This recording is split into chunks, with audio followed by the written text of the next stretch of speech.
కొత్త సత్యనారాయణ గారు అధ్యక్ష విద్యాశాఖ మంత్రిగా ఉండి కనీసం వాళ్ళ గొద్దల పార్టీ అధ్యక్షుడికి చెప్పి నోటిఫికేషన్ ఇచ్చుకోలేనటువంటి దత్తమ్మ ఈ రోజు మళ్ళీ శాసనమండలిలో మాట్లాడుతున్నారు అధ్యక్ష.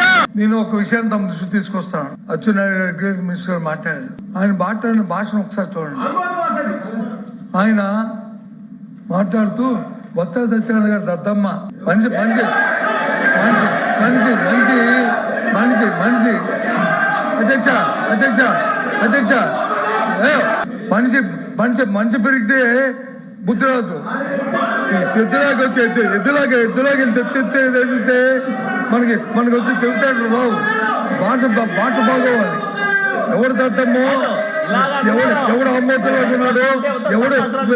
ఉన్నాడు ఎవడు పరిపాలన చేస్తాడు, ఏ రైతులు వచ్చి ఎరువులు లేక వస్తున్నారు, ఏ రైతులు ఇబ్బంది పడతారు రాష్ట్రంలో. ఈ దద్దమ్మ వచ్చి తెలుస్తుంది. దయచేసి ఈ భాష మంచిది కాదు. ఈ సభలో శాసనసభలో మంచిది కాదు. ఆ వాటిని విద్యార్థి చేయండి. ఏంటి ఇలాంటి భాషలు ఆడడానికి గౌరవంగా మాట్లాడి నేర్చుకోండి. డిఎస్సీ మీద మాకు జరగాలి.